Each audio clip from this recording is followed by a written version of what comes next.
രാവിലെ തന്നെ എല്ലാവരും നല്ല തിരക്കിലാണല്ലേ. സ്കൂളിൽ പോകണം, ജോലിക്ക് പോകണം. എനിക്കും ഒരല്പം തിരക്കാം. എങ്കിലും ഒരു കൊച്ചു കാര്യം ഞാൻ നിങ്ങളുമായിട്ട് പങ്കുവയ്ക്കാം.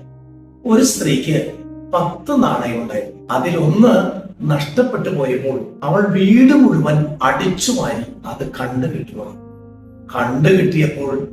അവൾ തന്റെ അയൽവാസികളെല്ലാം വിളിച്ചുകൂട്ടി അത് അടിച്ചു പൊളിച്ചു. പ്രിയമുള്ളവരെ, ഇത്രയും സന്തോഷിക്കാൻ ഈ നാണയം ഇത്രമാത്രം മൂല്യമുള്ളതോ? അതെ, മൂല്യമുള്ളതാണ്. സൃഷ്ടാവിന്റെ കയ്യിലെ നാണയത്തൊട്ടുകളാ ഞാനും നിങ്ങളുമൊക്കെ. ഇതിന് വലിയ വിലയുണ്ടെന്നേ. പലപ്പോഴും നമ്മൾ വില കൽപ്പിക്കുന്നില്ല. പക്ഷേ ജീവൻ തന്നവന്, ദാതാവിന് ഞാനും നീയും മാണിക്യക്കല്ലുകളാ. അതിന് വിലമതിക്കാൻ കഴിയില്ല. ജീവിതത്തിന്റെ തിക്കിലും തിരക്കിലും ഒക്കെ പെട്ട് പലപ്പോഴും ഈ നാണയം സൃഷ്ടാവിന് നഷ്ടപ്പെട്ടിട്ടുണ്ട്.